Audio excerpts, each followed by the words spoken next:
ID dan pemanfaatan platform Merdeka Mengajar. Adik-adik semuanya, saya bilang adik-adik saja ini, mungkin banyak yang usianya jauh di bawah saya gitu ya.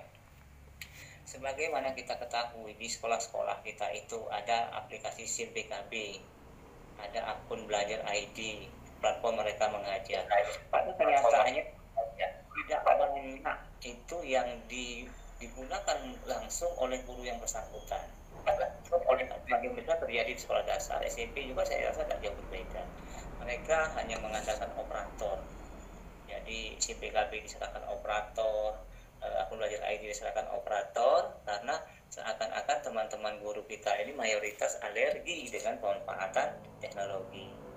Padahal saat ini salah satu kebijakan Merdeka Belajar itu yaitu digitalisasi sekolah. Jadi sekarang ini sudah bukan eranya lagi kita mengajar berpusat pada papan tulis saja. Apalagi ada masih metode mencatat begitu ya, yang kita kenal selama ini di zaman-zaman 5 tahun 10 tahun yang lalu, CPSA, catat buku sampai habis. Nah ini sudah tidak, betul-betul sudah tidak pada era begitu lagi. Artinya apa? Artinya semua guru-guru kita harus punya pengetahuan dasar yang cukup tentang pemanfaatan teknologi, penggunaan komputer, menggunakan Microsoft Office gitu ya, menggunakan Zoom meeting, menggunakan Google Meet seperti ini. Ini harus menjadi sesuatu kebiasaan bagi guru-guru kita. Kalau tidak begitu, maka kita akan tertinggal jauh. Bukan lagi dibandingkan dengan provinsi lain, dengan kabupaten tetangga, dengan provinsi tetangga, dan dalam skala nasional, apalagi dibandingkan dengan luar negeri. Bapak Ibu semuanya, sekarang ini kan sedang gencar pelaksanaan asesmen nasional. SMP sudah selesai, SD sudah menyelesaikan 2 gelombang, gelombang 1 dan gelombang 2. Gelombang ketiga akan dilaksanakan Senin yang akan datang, setelah berakhirnya itu di hari Kamis, itu gelombang terakhir gitu ya. Di dalam asesmen nasional ini ada namanya Sulinjar, survei lingkungan belajar. Itu kita menggunakan sebuah link yang kita klik untuk diisi. Nah, teman-teman guru kita yang katakanlah agak gaptek ya, kurang mengerti dengan teknologi ini, mereka akan menyuruh orang lain mengisikan itu. Akibatnya apa? Isian yang masuk ke sistem itu tidak sebagaimana yang dikehendaki oleh guru yang bersangkutan, karena dilimpahkan kepada orang lain. Nah ini ironis sekali, karena apa? Adik-adik semuanya perlu saya sampaikan, data pokok pendidikan atau Dapodik, kemudian asesmen nasional literasi dan numerasi, ditambah Sulinjar, survei lingkungan belajar, dan survei karakter itu diramu dalam suatu aplikasi dan suatu sistem, maka akan terbitnya nanti namanya rapor pendidikan.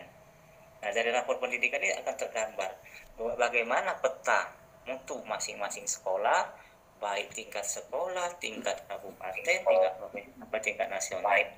Dari rapor pendidikan inilah menjadi basis kita dalam kurikulum dalam Merdeka Belajar itu dinamakan dengan perencanaan berbasis data. Jadi kita ini mengambil sebuah langkah-langkah, mengambil sebuah kebijakan itu harus berpedoman pada data. Pembelanjaan dana BOS misalnya, tidak boleh lagi belanja ya istilahnya keinginan sesaat, ingat ini, beli ini, beli bola voli saja, beli raket badminton saja. Tidak bisa seperti itu lagi. Nanti belanjaan dana BOS itu harus berdasarkan data. Di mana titik lemahnya sekolah kita yang masih harus diperkuat, maka pembelanjaan itu berdasarkan perencanaan berbasis data tadi. Jadi intinya adik-adik semua sini, guru-guru hebat yang hadir pada kesempatan Google Meet hari ini, bagi kami Dinas Pendidikan Kabupaten Ogan Komering Ilir, kami harapkan akan menjadi ujung tombak. Bapak Ibu akan menjadi bintang penerang bagi sekolahnya masing-masing, di lingkungannya masing-masing. Bantu teman-teman kita yang masih kesulitan dalam pemanfaatan teknologi, masih kesulitan menggunakan akun belajar ID, masih kesulitan dalam login ke PMM itu. Adik-adik semuanya, sekolah-sekolah penggerak jenjang TK, SD, SMP, SMA, SMK itu guru-gurunya semacam punya kewajiban untuk login, untuk mengikuti diklat yang ada di platform Merdeka Mengajar itu, dan itu terekod. Sekarang ini kemarin setiap waktu ada rekodnya, ada laporannya ke kita diteruskan ke kita bahwa di SD di SMP dari 10 orang misalnya baru 5 orang yang login, dari 15 guru baru 10 orang yang login, semuanya terekod. Karena apa? Inilah kecanggihan dari sebuah teknologi. Harapan dari Kementerian Pendidikan dan Riset dan Teknologi ini, kita ini belajar tidak terbatas waktu lagi, tidak terbatas lagi situasi gitu. Kita bisa belajar kapan saja, seperti kita sekarang ini ya. Kita tidak perlu berkumpul di satu ruangan khusus, tinggal hemat dari segi pembiayaan, efektif, efisien. Bapak Ibu mohon maaf cukup berada di rumah saja begitu, tapi pengetahuan baru dapat kita dapatkan dari kegiatan-kegiatan seperti ini. Oleh sebab itu, tentu atas nama Bapak Kepala Dinas berterima kasih kepada Gigi Kabupaten Oki, kepada panitia, kepada Bapak Ibu yang terlibat dalam kegiatan peningkatan kapasitas ini, sehingga paling tidak Bapak Ibu sudah beberapa langkah maju ke depan dibanding teman-teman yang katakanlah sampai saat ini belum tergerak hatinya untuk mengikuti kegiatan-kegiatan seperti ini. Bapak Ibu semuanya, saya ingin sampaikan bahwa sekarang ini sumber belajar bagi siswa itu tidak hanya pada guru saja. Artinya mereka bisa belajar dari berbagai sumber, mereka bisa nonton YouTube, mereka bisa browsing di Google, ya, bisa membaca buku, bisa yang lain-lainnya. Kita mengajar tidak lagi seperti menumpahkan air, ditumpahkan ke sebuah bejana yang kita paksakan untuk diterima oleh siswa, tapi pembelajaran di era modern sekarang ini bagaimana anak-anak kita belajar sendiri. Guru ini hanya memfasilitasi, katakan menciptakan suasana sehingga siswa tertantang untuk belajar. Kemudian tentu saja dengan kebijakan Merdeka Belajar ini, salah satunya kita tetap berpedoman kepada tokoh pendidikan kita, Bapak Ki Hajar Dewantara. Beliau mengatakan bahwa jadikan sekolah itu seperti sebuah taman. Apa maksudnya? Taman itu tentu saja bagi kita adalah suatu tempat yang rindang, nyaman, teduh, menyenangkan begitu. Sehingga siswa tidak hanya ingin datang ke sekolah di hari belajar saja. Umpama sekolah yang 5 hari belajar, tidak hanya Senin sampai Jumat saja mau sekolah, Sabtu juga mau ke sekolah dia, Minggu juga mau ke sekolah. Mengapa? Karena dia merasa nyaman, mungkin mau main sepak bola, mungkin mau main voli, mungkin mau latihan paskibra dan lain sebagainya, karena mereka nyaman dengan lingkungan sekolah. Adik-adik perlu juga kita bahas tentang kekerasan seksual dan lain sebagainya yang terjadi di sekolah, bullying dan lain sebagainya, karena ini sudah menjadi bahwa ini menjadi skala dibahasakan di Kemdikbud itu dosa-dosa besar di bidang pendidikan, bullying, perundungan, kekerasan seksual. Nah, mengapa? Coba kita lihat keseharian kita. Kadang-kadang ada di suatu kelas, di suatu sekolah itu, hari ini anak ini sekolah, besok tidak. Rabu sekolah, Kamis tidak. Mengapa? Dia tidak betah di sekolah itu. Dia merasa tertekan. Sekolah bukan tempat yang menyenangkan. Kadang sering ada dibully, bahkan perundungan begitu kan, sehingga dia seakan-akan memasuki sekolah itu seperti terpenjara begitu. Nah, karena itu ke depan kita ingin menciptakan suasana pembelajaran itu yang betul-betul menyenangkan, yang menyenangkan bagi guru, menyenangkan bagi siswa, sehingga belajar bukan lagi sebuah beban, tapi memang sudah menjadi sebuah kebutuhan bagi siswa dalam rangka pengembangan dirinya. Adik-adik semuanya di kurikulum Merdeka, adik-adik mungkin sudah mulai mengenal kurikulum Merdeka ya. Mereka yang di sini saya lihat banyak juga peserta ini yang ikut dalam calon guru penggerak, kemudian mungkin ada juga sekolah penggerak begitu, tentu sudah mengenal kurikulum Merdeka. Ya, kita tidak tidak harus mengagung-agungkan mata pelajaran tertentu. Kalau zaman kita sekolah dulu, siapa yang juara 1 di kelas akan kita sanjung-sanjung sebagai orang yang paling pintar begitu. Tapi sekarang tidak lagi. Karena apa? Kognitif, afektif, dan psikomotor itu sama pentingnya. Ada yang pintar matematika, ada yang pintar melukis, ada yang pintar bernyanyi. Siapa yang pintar di antara mereka? Tidak bisa dibanding-bandingkan. Mereka punya bakat yang berbeda-beda. Nah, Nah, karena itu kemampuan guru mengenali potensi-potensi yang ada pada diri siswa itu yang harus dimiliki. Kalau istilahnya sekarang tuh pendekatan asimetris. Asimetris berarti tidak simetris. Kalau simetris itu sama, ada semua siswa kita pandang sama. Oh, punya pengetahuan awal yang sama. Pada kenyataannya tidak. Bagaimana kita mau mengajarkan misalnya perkalian bilangan bulat dalam matematika, sementara ada anak yang belum lancar penjumlahan? Tidak akan mungkin dia bisa perkalian kalau tidak bisa penjumlahan. Jadi siswa ini punya pengetahuan awal yang berbeda-beda dibandingkan antara siswa A dan siswa B itu punya pengetahuan awal yang berbeda-beda. Baik Bapak Ibu semuanya, adik-adik, guru-guru hebat yang kami hormati, tentu sekali lagi atas nama Bapak Kepala Dinas menyambut baik kegiatan yang digagas ini.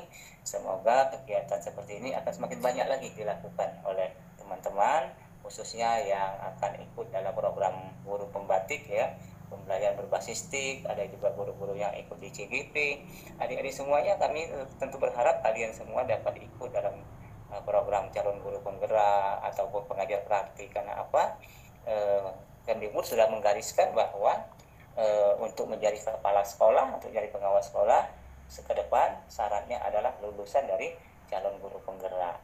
Mengapa itu dipilih seperti itu? Karena pengalaman menunjukkan bahwa saat ini dari kepala sekolah kita yang ada sekarang mungkin tidak sampai 20% yang sudah bisa memahami IT dengan baik, selebihnya belum mampu. Sehingga mengisi sebuah link yang sangat sederhana saja yang seharusnya bisa dikerjakan dalam waktu 10 menit bisa jadi 3 hari seminggu sudah selesai, karena dia akan mengandalkan operatornya tidak datang ke sekolah karena operatornya bertugas di banyak sekolah.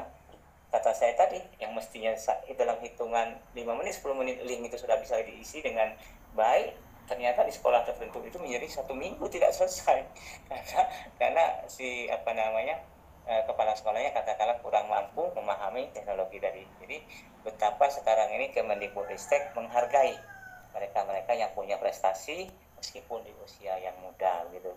Jadi harapan kami adik-adik guru-guru yang hebat ini yang berusia sangat-sangat muda ini, cobalah kembangkan diri kalian semaksimal mungkin sehingga kalian mencapai titik-titik tertinggi dalam dalam ikut andil dalam meningkatkan kualitas pendidikan di Negara Kesatuan Republik Indonesia ini, khususnya di Kabupaten Ogan Komering Ilir. Barangkali ini yang dapat kami sampaikan. Mohon maaf seandainya ada kata-kata yang kurang berkenan, dan sekali lagi kami sampaikan terima kasih atas gagasan yang dimunculkan untuk terselenggaranya acara ini. Kemudian dengan mengharap rahmat, ridho, petunjuk dari Allah SWT, Tuhan Yang Maha Kuasa, dan dengan persetujuan Bapak Ibu semuanya, maka pelatihan peningkatan kapasitas guru dengan pemanfaatan akun belajar ID dan pemanfaatan platform Merdeka Mengajar, Ruang Belajar dari PMN ya, pada hari ini yang dilaksanakan secara daring menggunakan aplikasi Google Meet dengan mengucap Bismillahirrahmanirrahim secara resmi kami nyatakan dibuka. Tadi itu ya yang dapat kami sampaikan. Selanjutnya nanti silakan dilanjutkan sebagaimana yang sudah terjadwalkan. Terima kasih. Assalamualaikum warahmatullahi wabarakatuh.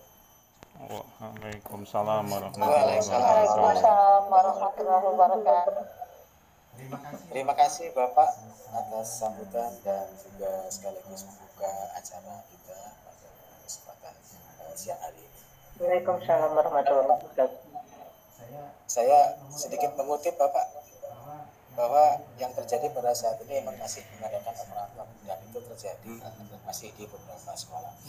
Semoga apa yang diharapkan oleh Bapak Kepala Bidang Pendidikan SD, Pak Haji Taruna SPDSI bisa terlaksana di kemudian hari. Amin, amin ya rabbal alamin. Bapak Ibu guru peserta pelatihan yang kami hormati, selanjutnya pembacaan doa yang dalam hal ini kami mohon kepada Bapak Ibnu Anwar saja. Pada Bapak Ibnu Anwar SPD dipersilakan. Baik, terima kasih. Assalamualaikum warahmatullahi wabarakatuh. Bapak Ibu, saya akan memimpin doa menurut agama Islam. Bagi Bapak Ibu yang beragama selain Islam, silakan berdoa menurut agamanya masing-masing. Astagfirullahaladzim, astagfirullahaladzim, astagfirullahaladzim. Allahumma sholli wa sallim ala sayyidina Muhammadin wa ala ali sayyidina Muhammad. Ya Allah yang maha pengasih lagi maha penyayang, disyukur dan kami panjatkan kehadirat-Mu. Karena atas limpahan rahmat-Mu, pada sore hari ini kita berkumpul dalam acara pembukaan pelatihan pemanfaatan akun belajar ini dalam penggunaan fitur rumah belajar dan platform Merdeka Mengajar. Semoga diklat yang kami laksanakan selalu berada dalam lindungan dan ridha-Mu. Ya Allah yang maha mengetahui lagi maha bijaksana. Karuniakanlah kepada kami ilmu yang bermanfaat, dan berilah kami kemudahan dan pemahaman selama mengikuti pelatihan ini. Ya Allah, janganlah Engkau palingkan hati kami setelah Engkau beri petunjuk. Rahmatilah kami, ampunilah kami, sehatkanlah kami, sehatkanlah keluarga kami, dan mudahkanlah segala urusan kami. Ya Allah yang Maha Perkasa, berikanlah kami kekuatan, kesabaran, dan keikhlasan dalam mengikuti pelatihan, serta bimbinglah kami ke jalan yang Engkau ridhoi. Rabbana atina fid dunya hasanah wa fil akhirati hasanah wa qina adzabannar. Walhamdulillahirabbil alamin. Assalamualaikum warahmatullahi wabarakatuh. Waalaikumsalam warahmatullahi wabarakatuh. Demikian Bapak dan Ibu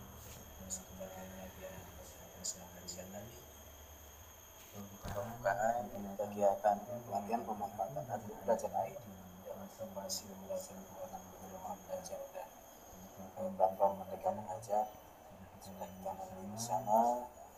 Saya Musir Mantul memandu acara, mengucapkan terima kasih atas segala perhatian, mohon maaf atas segala kekurangan.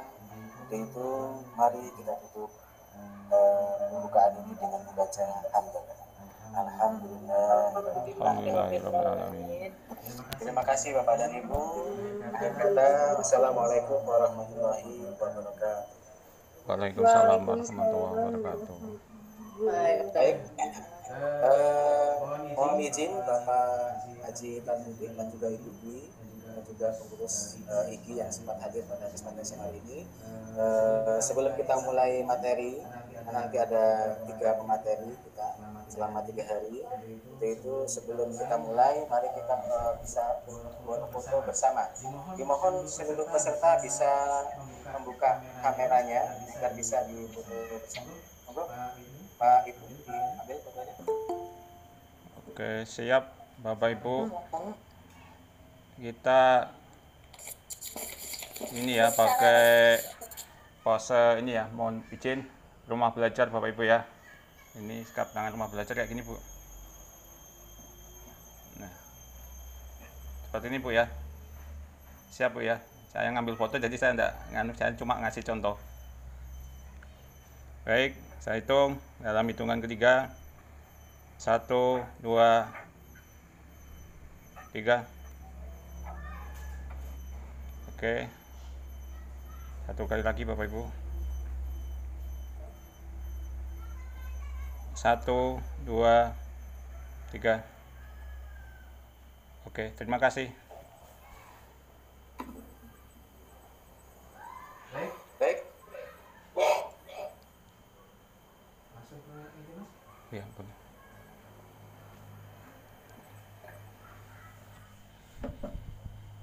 Terima kasih Bapak dan Ibu guru hebat yang sudah masih tetap stay di ruang virtual kita pada kesempatan siang menjelang sore hari.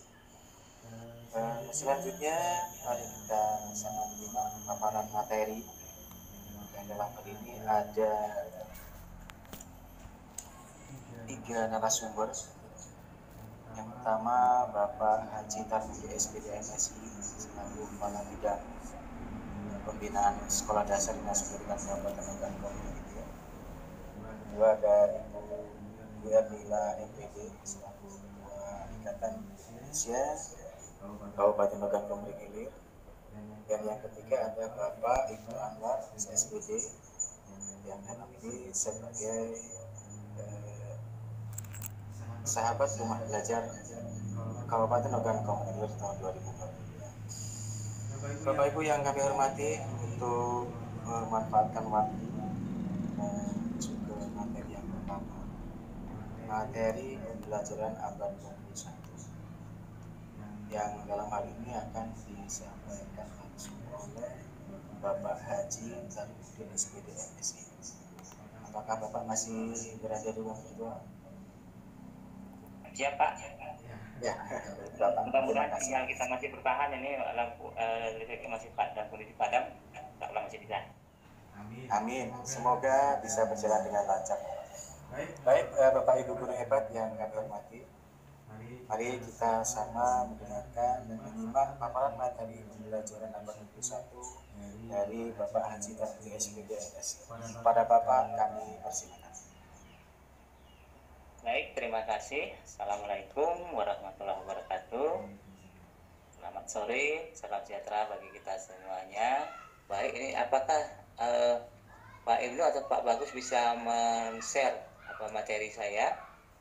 Tolong dibantu ya. Saya tidak bisa men-share dari sini. Bisa. Kayaknya Oke, bisa Pak. tidak mau di sini kan? Saya bantu Pak ya. Iya. Ya, siap Bapak dibantu. Siap dibantu. Iya. Jadi judul paparannya adalah menjadi pendidik profesional di masa otomasi dan digitalisasi. Jadi kita ini ingin menjadi pendidik profesional. Pendidik itu siapa ya? Guru ya. Salah. Guru yang profesional di masa otomasi dan digitalisasi. Yang saya sampaikan tadi sambil kita menunggu tayangan slide-nya gitu ya. Bahwasanya pendidikan sudah berada di persimpangan zaman begitu ya, kalau saya katakan. Kita yang kemarin pembelajaran secara konvensional, sekarang ini harus kita arahkan ke arah digitalisasi, karena memang salah satu kebijakan Merdeka Belajar itu mengatakan bahwa salah satu programnya adalah digitalisasi sekolah. Sekolah harus berbasis digital. Adik-adik semuanya gampangnya begini, cobalah perhatikan ya, pada saat kita PPDB, penerimaan peserta didik baru, dulu kita menyebarkan formulir ya, fotokopian. Iya, itu sudah mulai ada tayangannya. Sambil saya ceritakan isi tayangan itu. Mungkin katakanlah 5 tahun yang lalu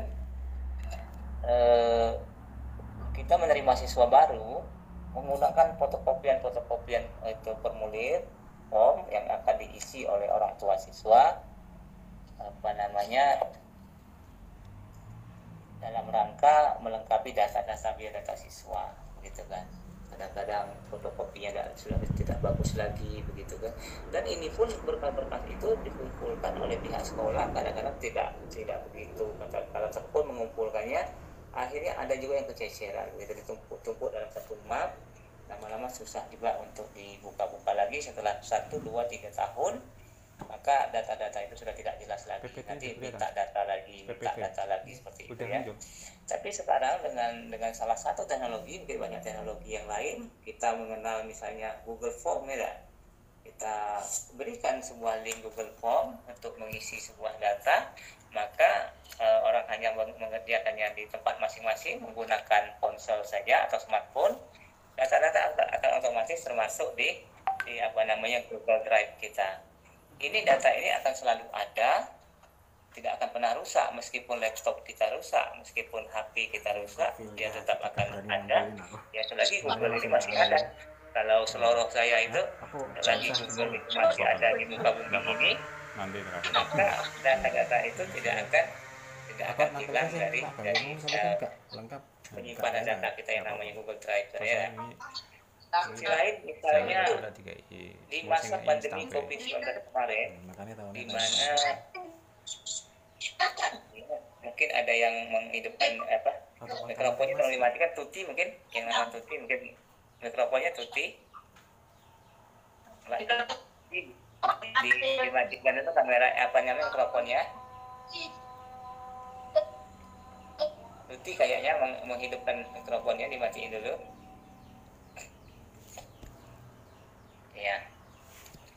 saya ulang kembali, di masa pandemi COVID-19 kemarin di mana pembelajaran tidak boleh dilaksanakan di sekolah ya. Nah, bagi teman-teman guru yang sudah katakanlah mengerti tentang digitalisasi sekolah, kemudian tentu saja sarplasnya harus ada, punya smartphone, punya jaringan internet begitu, maka anak-anak kan bisa belajar dari rumah masing-masing menggunakan Google ini, Mas, lewat Google balik Meet, pipi lewat main Google rumah Form dan lain sebagainya, sehingga kalau kita hari ini memberikan PR begitu ya, 5 soal atau 10 soal kepada siswa, kita akan real time setiap waktu kita bisa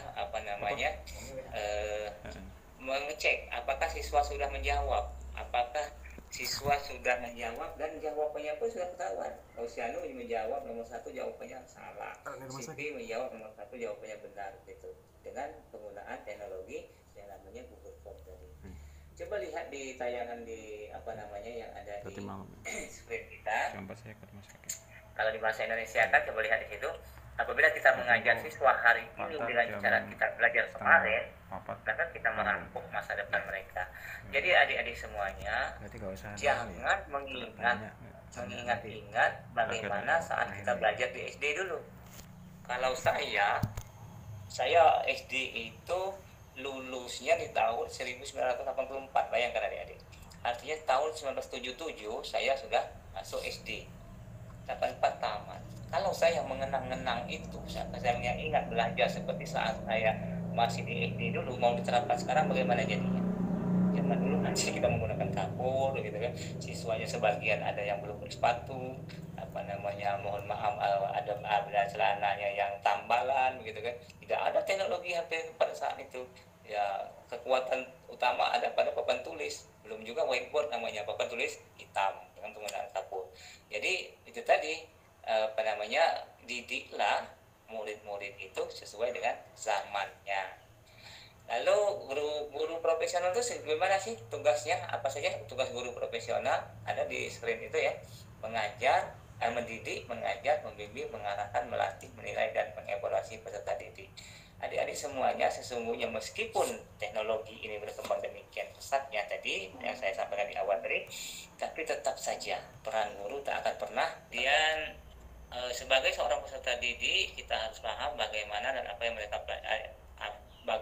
apa yang dipelajari oleh siswa untuk hidup di dunia nyata. Nah, ini yang sering terjadi di masa-masa yang lalu ya, bahwa pendidikan ini seakan-akan terasing dari dunia nyata. Akibatnya apa? Siswa tidak termotivasi belajar. Sudahlah, untuk apa belajar? Tidak ngerti gunanya Pak itu. Tidak ngerti Pak gunanya. Dalam kehidupan sehari-hari tidak terpakai ilmu itu. Nah, dengan demikian kita sebagai guru harus mampu menyambungkan, mensinkronkan antara pembelajaran di kelas itu dengan situasi nyata yang ada di kehidupan sehari-hari. Karena memang itulah yang mereka butuhkan. Ibaratnya kalau kita mau mengajar siswa belajar matematika menggunakan rumus luas bangun datar, apa sih gunanya? Luas persegi panjang, luas persegi, luas segitiga, luas trapesium, apa gunanya Pak? Tidak ada Pak itu gunanya. Sangat banyak kegunaannya. Kalau nanti kamu hidup tengah masyarakat, kamu mau bikin rumah, membeli sebidang tanah yang tanahnya berbentuk trapesium, maka kau akan tahu berapa luasnya, berapa harga 1 meter tanah yang saat ini berlaku di daerah situ, maka kau tinggal menghitung saja berapa luas tanah itu dikalikan harga per meter tadi. Maka siswa akan termotivasi. Kalau macam itu penting Pak, matematika. Sangat penting sekali. Karena dengan matematika semua pekerjaanmu akan ikut terbantu menjadi lebih mudah. Kemudian harus meningkatkan rasa ingin tahu yang merupakan dasar dari belajar sepanjang hayat. Rasa ingin tahu siswa dicoba adik-adik semuanya. Di antara kita ini berapa orang sih yang kursus bahasa komputer? Tidak banyak. Berapa orang sih yang kursus main HP? Tidak ada. Ada tak yang kursus main HP di sini? Tapi kok pintar main HP ya? Mengapa? Karena rasa ingin tahu yang sangat-sangat tinggi. Rasa ingin tahu yang sangat tinggi itu mengakibatkan kita belajar tanpa batas. Setiap ada waktu, setiap ada kesempatan kita cobakan lagi sehingga kita menjadi bisa. Artinya itu motivasi atau rasa ingin tahu, motivasi intrinsik gitu ya. Kalau dalam istilahnya motivasi intrinsik, motivasi yang dari dalam diri kita yang ingin tahu tentang sesuatu hal. Mungkin dilanjutkan ke slide berikutnya.